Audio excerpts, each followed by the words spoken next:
R Sreelekha ഒളിവിലാണെന്നൊക്കെ പറയുന്നു. ആര് പറഞ്ഞു? ഞാനല്ലേ പറഞ്ഞു.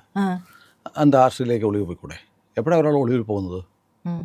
ആരുടെയെങ്കിലും ഭീഷണിയുള്ളപ്പോൾ അല്ലേ? സി പി എമ്മിൻ്റെ ഭീഷണിയോ അല്ലെങ്കിൽ പോലീസ് വന്ന് പിടിക്കാൻ പോകുമ്പോൾ നമ്മുടെ മാധ്യമപ്രവർത്തകരുടെ ഷാജൻ സ്കറിയൊക്കെ ഒളിവിൽ പോയിട്ടുണ്ട്. പോലീസ് ഇങ്ങനെ മനഃപൂർവ്വം ഉപദ്രവിക്കാൻ വേട്ടയാടാൻ തീരുമാനിക്കുമ്പോൾ പോലീസിൻ്റെ പിടിയിൽപ്പെടാതിരിക്കുക, ആ കള്ളക്കേസ് ഉണ്ടാക്കിയപ്പോൾ അൻവറൊക്കെ ഉപദ്രവിക്കാൻ വരുമ്പോഴാണ് ഷാജൻ ഒളിവിൽ പോയത്. അതുപോലെ ആർ ശ്രീലേഖ ഒളിവിലാണ് എന്ന് പറഞ്ഞാൽ കമ്മികൾക്ക് വലിയ സന്തോഷം ഉണ്ടാവും. കാരണം ഞാൻ രാവിലെ കാണുന്നത് ശ്രീലേഖയുടെ വാക്കുകളാണ് കേൾക്കുന്നത്. ശ്രീലേഖ ഒരു വീഡിയോ അപ്ലോഡ് ചെയ്തിട്ടുണ്ട്. ഡിസംബർ 31 വളരെ തിരക്ക് പിടിച്ച ദിവസമായിരുന്നു. ഒരുപാട് പേര് എന്നെ ഓഫീസിൽ കാണാൻ വന്നു. കുറേയധികം സ്നേഹ സമ്മാനങ്ങൾ കിട്ടി, കുറേ കാര്യങ്ങൾ ചെയ്തു. ഇതിനിടെ പതിവ് പോലെ ഞാൻ ന്യൂ ഇയർ ഡിന്നറും ഉണ്ടാക്കി കേട്ടോ. അതിലും തിരക്കായിട്ട് ന്യൂ ഇയർ ഡേ കടന്നുപോയി. ഒരു ട്രെയിനിങ് പരിപാടി ഉണ്ടായിരുന്നു പുതിയ കൗൺസിലേഴ്സിന്. ഉച്ചയ്ക്ക് ശേഷം വേറൊരു മീറ്റിംഗ്, ഒരു ന്യൂ ഇയർ സെലിബ്രേഷൻ, ഒരു റെസിഡൻസ് അസോസിയേഷൻ്റെ. എല്ലാം കൂടെ കഴിഞ്ഞ് രാത്രി വൈകിട്ട് വന്നപ്പോൾ കേൾക്കുന്ന ഒരു രസകരമായ വാർത്ത, ഏതോ ഒരു കമ്മ്യൂണിസ്റ്റ് വക്കീല് മുഖ്യമന്ത്രിക്ക് എനിക്കെതിരെ പരാതി കൊടുത്തത്രേ. ഞാൻ വട്ടിയൂർക്കാവ് MLAയുടെ ഓഫീസ് അതിക്രമിച്ച അകത്ത് കയറി ഓഫീസ് തുറന്നു എന്ന് സ്വന്തമായിട്ട്. അതിനെനിക്കെതിരെ കേസെടുക്കണം, എന്നെ അറസ്റ്റ് ചെയ്ത് തുറുങ്കിലടയ്ക്കണം എന്ന് മുഖ്യമന്ത്രി അത് DGPക്ക് അനന്തര നടപടികൾക്കായിട്ട് അയച്ചു എന്നും അറിയുന്നുണ്ട്. ഇതിനെയാണ് ഓലപ്പാമ്പിനെ കാട്ടി പേടിപ്പിക്കുക എന്ന് പറയുന്നത് അല്ലേ? അതായത് ഞാൻ പുതുവർഷമായിട്ട് ഞാൻ രാവിലെ ചില വിഭവങ്ങളൊക്കെ ഉണ്ടാക്കി വീഡിയോ നമുക്ക് പ്രേക്ഷകരെ കാണിക്കാം. അതെല്ലാം കഴിഞ്ഞ് അറിയുന്നത് എനിക്കെതിരെ ഒരാൾ മുഖ്യമന്ത്രിക്ക് പരാതി കൊടുത്തിരിക്കുന്നു. മുഖ്യമന്ത്രി അതെന്ത് ചെയ്തു? നേരെ DGPക്ക് കൊടുത്തിരിക്കുന്നു, മുൻ DGPക്കെതിരെയുള്ള പരാതി. അപ്പോൾ സ്വാഭാവികമായും ഒരു പരാതിയൊക്കെ ഉണ്ടാവും. ശ്രീലേഖയെ ഇപ്പോൾ തൂക്കിക്കൊല്ലാൻ വേണ്ടിയിട്ട് പോലീസിൻ്റെ പട ഇങ്ങനെ സൈറനൊക്കെ മുഴക്കി പാഞ്ഞു വന്ന് ശ്രീലേഖയുടെ വീട്ടൊക്കെ വളഞ്ഞ് മതിൽ ചാടി വന്ന് ശ്രീലേഖ പിടിച്ചോണ്ട് പോകും. അപ്പോൾ ശ്രീലേഖ പേടിക്കണ്ടേ? ശ്രീലേഖ ഇപ്പോൾ എന്ത് ചെയ്യും? ഒരു മുൻ DGPയെ ഇപ്പോഴത്തെ പോലീസ് വന്ന് അറസ്റ്റ് ചെയ്യുക എന്നൊക്കെ പറഞ്ഞാൽ ഭയങ്കര സങ്കടകരമായ കാര്യമാണ്. അതുകൊണ്ട് ശ്രീലേഖ പാളയം മാർക്കറ്റിൽ നിന്ന് ഏറ്റവും വലിപ്പമുള്ളൊരു കടുക് ഓർഡർ ചെയ്തു, കയറിയിരിക്കട്ടെ ഒളിക്കാൻ വേണ്ടിയിട്ട്. അതിനകത്ത് ശ്രീലേഖ ഇപ്പോൾ ഒളിവിലാണ്. ഞാൻ ഈ പറഞ്ഞപ്പോൾ ഇതെന്താണ് രാവിലെ വന്ന് പുളു അടിക്കുകയാണോ എന്ന് തോന്നണ്ട. വളരെ പ്രധാനപ്പെട്ട ഒരു കാര്യമാണ്. കാരണം ഇന്നലെ നമ്മൾ പറഞ്ഞു, കഴിഞ്ഞ വർഷം ഈ 2025 അവസാനത്തെ ഒരാഴ്ച അല്ലെങ്കിൽ 10 ദിവസം കൊണ്ട് കേരളത്തിൽ ഏറ്റവും കൂടുതൽ മാർക്കറ്റ് കൂടിയ പൊളിറ്റിക്കൽ തെർമോമീറ്ററിൽ ഏറ്റവും ഉയർന്നു നിൽക്കുന്ന 2 പേർ, ഒന്ന് ശ്രീലേഖയും ഒന്ന് VV രാജേഷുമാണ്. അങ്ങനെ വീഡിയോ ചെയ്തു. ഏറ്റവും കൂടുതൽ ഇടിഞ്ഞു പോയത് കേരളത്തിലെ CPMകാരുടെ, പ്രശാന്തിൻ്റെ, ഇപ്പോൾ കൂട്ടത്തിൽ ഗണേശൻ്റെ, CPMൻ്റെ ഗ്രാഫ് വല്ലാതെ ഇടിഞ്ഞു. കാരണം CPMൻ്റെ ഗ്രാഫ് ഇടിയാൻ അയ്യപ്പൻ്റെ സഹായമൊക്കെ ഉണ്ട്. അതുകൂടാതെ തിരുവനന്തപുരം കോർപ്പറേഷനുമായി ബന്ധപ്പെട്ട് ഉയർന്നിരിക്കുന്ന പ്രശ്നങ്ങളിൽ VK പ്രശാന്തിനെ പോലെയുള്ള വെള്ളപൂശിയ ശവക്കല്ലറകളുടെ യഥാർത്ഥ മുഖം ശ്രീലേഖയൊക്കെ തുറന്നു കാണിച്ചപ്പോൾ വല്ലാതെ ബുദ്ധിമുട്ടിലാണ് സഖാക്കൾ. അപ്പോൾ ശ്രീലേഖ പറയുകയാണ്, ഒരു കമ്മി വക്കീൽ മുഖ്യമന്ത്രിക്ക് ഒരു പരാതി കൊടുത്തിരിക്കുന്നു. അയാളുടെ പേര് ഞാൻ നോക്കിയപ്പോൾ അഡ്വക്കേറ്റ് കുളത്തൂർ ജയ്സിംഗ് എന്ന മറ്റാണെന്ന് തോന്നുന്നു അയാളുടെ പേര്. ഞാൻ നെറ്റിൽ കണ്ടതാണ്, സബ്ജക്റ്റ് ടു കറക്ഷൻ. ഇൻ്റർനെറ്റിൽ തെറ്റിപ്പോയാൽ എനിക്കും തെറ്റും. അപ്പോൾ കുളത്തൂർ ജയ്സിംഗ് ഒരു പരാതി കൊടുത്തിരിക്കുന്നു. അതായത് ശാസ്തമംഗലം ഡിവിഷനിൽ നിന്ന് ശ്രീലേഖ കൗൺസിലറായി തിരഞ്ഞെടുക്കപ്പെട്ടു. പക്ഷേ ചുമതല ഏറ്റെടുക്കും മുമ്പ് MLA ഇരിക്കുന്ന അവിടുത്തെ ഹെൽത്ത് ഇൻസ്പെക്ടറുടെ ബിൽഡിങ്, അവിടെയാണ് കൗൺസിലറുടെ ഓഫീസ്, അവിടേക്ക് ഇടിച്ചു കയറി ആ MLAയുടെ മുറി കുത്തി തുറക്കാൻ ശ്രമിച്ചു. ഭവനവേദനം, നിസ്സാര വകുപ്പൊന്നുമില്ല, ഭവനവേദനം. അത് കുത്തി തുറക്കാൻ ശ്രമിച്ചു. എന്നിട്ട് അതിനകത്ത് കയറാൻ ശ്രമിച്ചു. ഇനി MLA ആയ പ്രശാന്തിനെ കായികമായിട്ട് നേരിട്ടു. പഴയ പോലീസുകാരിയല്ലേ, അപ്പം അത്യാവശ്യം അടിതടയൊക്കെ അറിയാമായിരിക്കും. അതുകൊണ്ട് പ്രശാന്തിനെ എടുത്തിട്ട് ഇടിച്ചു എന്നൊക്കെ പറയാഞ്ഞത് ഭാഗ്യം. അത് എന്തായാലും കുളത്തൂർ ജയസിംഗ്, കുളത്തൂർ എന്ന് പറയുമ്പോൾ ഞാൻ ഓർക്കും കുളത്തൂർ പ്രസംഗം, പത്രാധിപർ K. സുകുമാരൻ്റെ അതിപ്രശസ്തമായ കുളത്തൂർ പ്രസംഗമുണ്ട്. പത്രാധിപർ K. സുകുമാരൻ്റെ കുളത്തൂർ പ്രസംഗം എന്ന് പറഞ്ഞാൽ EMSനെ, കേരളത്തിൻ്റെ മുഖ്യമന്ത്രിയായ EMSനെ വേദിയിലിരുത്തിക്കൊണ്ട് കേരളകൗമുദിയുടെ പത്രാധിപരായിരുന്ന, അന്ന് പത്രാധിപർ എന്ന് സഖാവ് എന്ന് പറഞ്ഞാൽ P. കൃഷ്ണപിള്ള എന്ന് പറയുന്ന പോലെ പത്രാധിപർ എന്ന് പറഞ്ഞാൽ അത് K. സുകുമാരനാണ്. അപ്പോൾ അങ്ങനെ അതിൽ EMS അധ്യക്ഷൻ, ഉദ്ഘാടന പ്രസംഗം പത്രാധിപർ സുകുമാരനാണ്. അതും കമ്മിയായിരിക്കുന്ന EMS ആണേ. അപ്പോൾ EMSനെ നോക്കിക്കൊണ്ട് പത്രാധിപർ സുകുമാരൻ്റെ പ്രസംഗം ഞാൻ വായിച്ച ഓർമ്മയെന്ന് പറയുകയാണ്, എക്സാക്റ്റ് വരികളല്ല. അതായത് കേരളത്തിൽ സംവരണം കൊടുക്കുന്നതുകൊണ്ട് പിന്നോക്കക്കാർ സർക്കാർ സർവീസിൽ കയറുന്നു. അതുകൊണ്ട് സർക്കാർ യന്ത്രത്തിൻ്റെ കാര്യക്ഷമതയിൽ കുറവ് വരുന്നുണ്ട്. അതുകൊണ്ട് ഈ സംവരണം തുടരേണ്ടതുണ്ടോ എന്ന് തീരുമാനിക്കാൻ വേണ്ടി ഞങ്ങൾ ഒരു കമ്മിറ്റിയെ തീരുമാനിക്കുന്നു. അങ്ങനെ സർക്കാർ ഒരു കമ്മിറ്റി ഉണ്ടാക്കി എന്ന് പറഞ്ഞിട്ട് EMS ഒരു കമ്മിറ്റി ഉണ്ടാക്കിയിട്ടുണ്ട്. EMS നോക്കിയിട്ട് പറയാണ് ഈ മുഖ്യമന്ത്രി ഇങ്ങനെ പറഞ്ഞിട്ടൊരു കമ്മിറ്റി ഉണ്ടാക്കിയിരിക്കുന്നു. അങ്ങനെ ഈ ഈഴവരടക്കമുള്ള പിന്നാക്കക്കാർക്ക് സംവരണം കൊടുക്കണമോ എന്ന് തീരുമാനിക്കാൻ ഉണ്ടാക്കിയിരിക്കുന്ന കമ്മിറ്റിയിൽ 5 പട്ടന്മാരും ഒരു നായരുമാണുള്ളത്. അത് EMS കുറുക്കനെ കോഴിയെ വെറുതെ വിടണോ എന്ന് അറിയാൻ വേണ്ടി കുറുക്കന്മാരുടെ ഒരു കമ്മിറ്റി ഉണ്ടാക്കുന്നത് പോലെയാണെന്ന് പറഞ്ഞ് EMSൻ്റെ തലക്കടിച്ച കമ്മികളുടെ തലക്കടിച്ച സ്ഥലമാണ് കുളത്തൂർ. ആ കുളത്തൂരാണ് ഈ ജയസിംഗ് എങ്കിൽ അവിടെ ഇങ്ങനൊരു ജയസിംഗ് എന്ന് പറഞ്ഞൊരു അന്തംകമ്മി ഉണ്ടായതിൽ എനിക്ക് വലിയ ഖേദമുണ്ട്. കാരണം കുളത്തൂർ എന്നുള്ള സ്ഥലത്തിൻ്റെ ചരിത്ര പ്രാധാന്യം മനസ്സിലാക്കേണ്ടതാണ് മിനിമം ഒരു വക്കീലല്ലേ.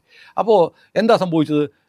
നമുക്കെല്ലാവരും കേരളത്തിലെ മുഴുവൻ ജനങ്ങൾക്കറിയാം, ലോകത്തെമ്പാടുള്ള മലയാളികൾക്കറിയാം, VK പ്രകാശ് എന്നുള്ള ധാർഷ്ട്യം നിറഞ്ഞ പുഞ്ചിരിക്കുന്ന കോളിനോസ് ചിരിയുമൊക്കെ ആയിട്ട് വരുന്ന ഒരു ചെറുപ്പക്കാരനാണ്. പക്ഷേ കാപട്യത്തിൻ്റെ ആൾ രൂപമാണ്. ഇട്ടിരിക്കുന്ന കുപ്പായത്തിനകത്ത് മുഴുവൻ കറുപ്പാണ് എന്ന് കേരളം കണ്ടതാണ് ഈ MLA യുടെ കാര്യത്തിൽ. ആ MLA യുടെ ധാർഷ്ട്യം പൊളിഞ്ഞു വീണപ്പോൾ CPM വല്ലാതെ പരിക്കേറ്റു, കമ്മികൾക്ക് വല്ലാതെ പരിക്കേറ്റു. അതുകൊണ്ട് കമ്മി കൊണ്ടിട്ടൊരു പരാതി മുഖ്യമന്ത്രിക്ക് കൊടുക്കും. അപ്പോൾ മുഖ്യമന്ത്രിയെ സംബന്ധിച്ച് പിന്നെ ഒരു വേറെ കാര്യമായിട്ട് എനിക്കിപ്പോൾ പരിചിതയുടെ ഒരു പരാതി ഉണ്ടെങ്കിൽ ഞാൻ മുഖ്യമന്ത്രിയുടെ കൊണ്ടല്ല കേസ് കൊടുക്കേണ്ടത്. മുഖ്യമന്ത്രിക്ക് പരാതി കൊടുത്താൽ മുഖ്യമന്ത്രി പറഞ്ഞ DGPക്കും അല്ല കേസ് കൊടുക്കേണ്ടത്. ശ്രീലേഖ മാഡം കേരളത്തിലെ DGP ആയിരുന്നവരാണ്. ലോ ആൻഡ് ഓർഡർ അവർക്ക് കൊടുത്തില്ല എന്നുള്ളൂ. DGPക്ക് ഒരു കേസ് രജിസ്റ്റർ ചെയ്യാനുള്ള അധികാരമൊന്നുമില്ല. കേസ് രജിസ്റ്റർ ചെയ്യുന്ന താഴെത്തട്ടിലുള്ള പോലീസുകാരാണ്, പോലീസ് ഓഫീസർ അല്ലെങ്കിൽ SI ലെവലിലുള്ള ലോക്കൽ പോലീസ് സ്റ്റേഷനുകളിലെ കേസ് എടുക്കാൻ പറ്റുള്ളൂ. അപ്പോൾ അതവിടെ അപ്പോൾ DGPക്ക് കൊടുത്താൽ അത് റഫർ ചെയ്ത് താഴത്തോട്ട് വരും, റീഡയറക്റ്റ് ചെയ്ത് താഴത്തോട്ട് വരും. പക്ഷേ മുഖ്യമന്ത്രിക്ക് കൊണ്ടൊരു പരാതി കൊടുക്കുക. മുഖ്യമന്ത്രി ഈ നാട്ടുകാരനല്ലേ? പിണറായി വിജയൻ എന്താ വല്ല വെള്ളരിക്ക പട്ടണത്തിലോ അല്ല തൃശങ്കു സ്വർഗത്തോ ജീവിക്കുന്ന ആളാണോ? ഈ തിരുവനന്തപുരത്ത് നടക്കുന്ന കാര്യങ്ങൾ അദ്ദേഹത്തിന് കൃത്യമായിട്ടറിയാം. അദ്ദേഹം മുഖ്യമന്ത്രി എന്നുള്ള പദവിയിൽ ഇരുന്നുകൊണ്ട് തരംതാണ രാഷ്ട്രീയം കളിക്കുന്നതിൻ്റെ തെളിവാണ് ഒരാൾ കൊണ്ടുവന്ന് ഒരു വാറോല എഴുതി അങ്ങോട്ട് കൊടുത്തപ്പോൾ അതുടനെ ഷൂ വരച്ചിട്ട് നോക്കി ചെയ്യ് എന്ന് പറഞ്ഞ് DGP കൊടുക്കുന്നു. ഇനി DGP അത് വീണ്ടും അത് വേറൊരു ഷൂ വരച്ചിട്ട് കമ്മീഷണർക്ക് കൊടുക്കുമോ, കമ്മീഷൻ വീണ്ടും ഷൂ വരച്ചിട്ട് ACPക്ക് കൊടുക്കുക. അങ്ങനെ താഴത്തോട്ട് വന്നിട്ട് ഈ ശാസ്തമംഗലം ഡിവിഷനിൽ വരുന്ന ജൂറിസ്ഡിക്ഷനുള്ള പോലീസ് ഏമാൻ്റെ കയ്യിലോട്ട് വരിക. എന്നാൽ പോലീസ് ഏമാനും പോയിട്ട് ശ്രീലേഖയെ അങ്ങ് പിടിച്ചങ്ങ് മൂക്കിലോട്ട് കയറ്റിയേക്കാം, തൂക്കിക്കൊന്നേക്കാം എന്ന് തീരുമാനിക്കുമോ? എന്തൊരു വൃത്തികെട്ട രാഷ്ട്രീയമാണ്. ഒരു മുഖ്യമന്ത്രിയെ സംബന്ധിച്ച് ഞാൻ പറയുന്ന മുഖ്യമന്ത്രിക്ക് 100 കണക്കിന് പരാതികൾ കിട്ടും. അതിനകത്ത് എല്ലാം ഒന്നും മുഖ്യമന്ത്രി വായിക്കത്തുമില്ല. മുഖ്യമന്ത്രിയുടെ ഓഫീസിൽ നിന്ന് ഫോർവേഡ് ചെയ്യുകയായിരിക്കാം. അതിൻ്റെ ഒരു സബ്സ്റ്റൻസ് ഒന്നും നോക്കിയിട്ടായിരിക്കത്തില്ല മുഖ്യമന്ത്രി ഫോർവേഡ് ചെയ്യുന്നത്. മുഖ്യമന്ത്രി എല്ലാം കാണണമെന്നില്ല.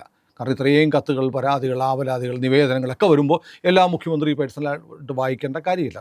പ്രസക്തമായത് അദ്ദേഹത്തിൻ്റെ മുന്നിലെത്തിയുള്ളൂ. എന്നാലും ഇത് DGPക്ക് റഫർ ചെയ്ത അവിടുത്തെ ഉദ്യോഗസ്ഥ പൊങ്കുവനെ നമുക്കൊന്ന് ആദരാഞ്ജലികൾ അർപ്പിക്കേണ്ടതുണ്ട്, ആദരവ് അർപ്പിക്കേണ്ടതുണ്ട്. അപ്പോൾ ഏതായാലും മറ്റത് തന്നെയാണ് എനിക്ക് പറയാൻ ഉദ്ദേശിച്ചത്, പക്ഷെ തെറ്റിപ്പോയതാണ്, ശരി വന്നതാണ്. അപ്പോൾ ഏതായാലും ഞാൻ പറയുന്നതെന്നറിയോ, ഇത് നമുക്ക് ചില ആളുകളെ ആദരവോടെയും ആദരാഞ്ജലികളോടെയും കാണേണ്ടി വരും. കാരണം എന്താണ് വില കുറഞ്ഞ രാഷ്ട്രീയം കളിക്കുക? ഇത് കഴിഞ്ഞ ആഴ്ച കണ്ടില്ലേ നമ്മൾ ഈ ദിലീപിൻ്റെ കേസിൽ വിധി വന്നു. ഹണി എം വർഗീസിൻ്റെ വിധി ഇംഗ്ലീഷിലാണ്. എന്നിട്ട് ദിലീപിനോട് ഫേവറിസം കാണിച്ചു, ദിലീപിനെ രക്ഷപ്പെടുത്തി, അതിജീവിതയെ പീഡിപ്പിച്ചു, അവൾക്കൊപ്പം എന്നൊക്കെ പറഞ്ഞ ആളുകൾ അതിജീവിതയെ പീഡിപ്പിച്ചവരെയൊക്കെ ശിക്ഷിച്ചു അല്ലേ. പക്ഷേ തെളിവില്ലാത്തതുകൊണ്ട് ഗൂഢാലോചന നിലനിൽക്കില്ല എന്നതുകൊണ്ട് 8 മുതലുള്ള പ്രതികളെ വെറുതെ വിട്ടു. അതിൻ്റെ പേരിൽ വലിയ ചന്ദ്രകാസ നടക്കുമ്പോഴത്തേക്ക് ശ്രീജിത്ത് പണിക്കർ എന്നുള്ള നമ്മുടെ സുഹൃത്ത് ആ വിധി എടുത്ത് കമ്പോട് വായിച്ച് അത് മലയാളത്തിൽ പരിഭാഷ ചെയ്ത് 6, 7, 8 വീഡിയോ കളിച്ചത്. ഉടനെ CS ചന്ദ്രിക എന്ന് പറയുന്ന ഒരു എഴുത്തുകാരിയാണ്, സാംസ്കാരിക പ്രവർത്തകർ. ഞാൻ അവരുടെ എഴുത്തൊന്നും വായിച്ചിട്ടില്ല കേട്ടോ, എഴുത്തുകാരിയാണെന്ന് എനിക്കറിയില്ല. അവരൊരു ഫേസ്ബുക്ക് പോസ്റ്റ് ഇരിക്കുന്നത് വനിതാ കൂട്ടായ്മ കുറേ ആളുകളുടെ പേരും വെച്ചിട്ട് ഇങ്ങനെ കോടതി വിധി വ്യാഖ്യാനിക്കുന്ന നടപടി തെറ്റാണ്. ഈ കേസിന് ഹൈക്കോടതിയിലും സുപ്രീം കോടതിയിലും പോകാനിരിക്കുമ്പോൾ ഇങ്ങനെ കോടതി വിധി വ്യാഖ്യാനിച്ച് അതിജീവിതക്കെതിരായ വികാരമുണ്ടാക്കുന്നത് തെറ്റാണ്. അതുകൊണ്ട് ഇയാളെ അറസ്റ്റ് ചെയ്യണം, ഇയാളെ വിലക്കണം. എന്ത് ഈ നാട്ടിലൊരു കോടതി വിധി പറഞ്ഞു, ആ വിധി ഇംഗ്ലീഷിലായിരുന്നു, മലയാളത്തിൽ പരിഭാഷപ്പെടുത്തി സാധാരണക്കാരന് മനസ്സിലാവുന്ന ഭാഷയിൽ അവതരിപ്പിച്ച ആളെ ഭീഷണിപ്പെടുത്താൻ വേണ്ടി കേസെടുക്കണം, അറസ്റ്റ് ചെയ്യണം എന്ന് പറയുന്ന സാംസ്കാരിക നായകർ ഉള്ള നാടാണിത്. അപ്പോൾ ആ കൂട്ടത്തിൽ പെടുന്ന ഒരു നടപടിയായിട്ട് എനിക്കിതിനെ തോന്നുള്ളൂ. എന്തായാലും കേരളത്തിലെ ഒരു മുൻ DGPയെ അറസ്റ്റ് ചെയ്യണം എന്നൊക്കെ പറഞ്ഞാൽ എന്ത് മ്ലേച്ഛമാണ്. എന്ത് DGP ആയിരുന്നതുകൊണ്ട് അറസ്റ്റ് ചെയ്യാൻ പാടില്ല എന്ന് ഇമ്മ്യൂണിറ്റി ഒന്നുമില്ല. പക്ഷേ എന്താണ് അവർ ചെയ്തത്? അവർ രാഷ്ട്രീയ പ്രവർത്തനം നടത്തി. അപ്പോൾ ശ്രീലേഖ എന്ന് പറയുന്ന തിരുവനന്തപുരത്തെ ശാസ്തമംഗലത്തെ കൗൺസിലറെ എത്രമാത്രം CPM ഭയപ്പെടുന്നു എന്നതിൻ്റെ തെളിവാണ് CPMൻ്റെ ഉത്തരവാദപ്പെട്ട ആളുകൾ. ഈ വക്കീലൊക്കെ ആയുമ്പോൾ ILU, ഇന്ത്യൻ ലോയേഴ്സ് യൂണിയൻ എന്ന് പറയുന്നവരുടെ ഒരു വക്കീൽമാരുടെ കമ്മിക്കൂട്ടമുണ്ട്, അതിൽപ്പെട്ട ആളായിരിക്കും. അയാൾ ഈ പരാതി കൊടുക്കുമ്പോൾ ആലോചിക്കേണ്ട ഇതൊക്കെ നിലനിൽക്കുന്നതാണോ, എത്ര അവധാനതയില്ലാതെ ഒരു പരാതി കിട്ടിയാൽ അതാണോ മുഖ്യമന്ത്രിയുടെ ഓഫീസിലിരിക്കുന്ന ആളുകൾ കൈകാര്യം ചെയ്യേണ്ട രീതി. ഏതായാലും വളരെ മ്ലേച്ഛമാണ്. ഒരു കാര്യം ഉറപ്പാണ്, ശ്രീലേഖയെ നിരന്തരം വേട്ടയാടാൻ CPM തീരുമാനിച്ചിരിക്കുന്നു. CPMൻ്റെ അണികൾ ഏതെല്ലാം തരത്തിലും ശ്രീലേഖയെ ഉപദ്രവിക്കാനുള്ള കാര്യം ചെയ്യും. നമ്മൾ തെരഞ്ഞെടുപ്പ് സമയത്ത് കണ്ടല്ലോ, തെരഞ്ഞെടുപ്പ് സമയത്ത് ശ്രീലേഖയ്ക്കെതിരെ എന്തെല്ലാമായിരുന്നു അലിഗേഷൻസ്. അവർ ഏതോ ഒരു പോസ്റ്ററിലോ മറ്റോ IPS എന്ന് വന്ന് പറഞ്ഞൊരു TS രശ്മി, ആം ആദ്മി പാർട്ടിയുടെ നേതാവോ സ്ഥാനാർത്ഥി മറ്റായിരുന്നു, രശ്മി കൊണ്ടൊരു പരാതി കൊടുത്ത് IPS എന്ന് വെച്ചിരിക്കുന്നു. അത് കഴിഞ്ഞപ്പോഴത്തേക്ക് തെരഞ്ഞെടുപ്പിൻ്റെ വിജയം സംബന്ധിച്ചുള്ള എന്തോ ഒരു സോഷ്യൽ മീഡിയയിൽ വന്ന് എന്തോ ഷെയർ ചെയ്തു. തെരഞ്ഞെടുപ്പ് ചട്ടത്തിന് വിരുദ്ധമായി ഈ എന്താണ് എക്സിറ്റ് പോള് പ്രസിദ്ധീകരിച്ചു.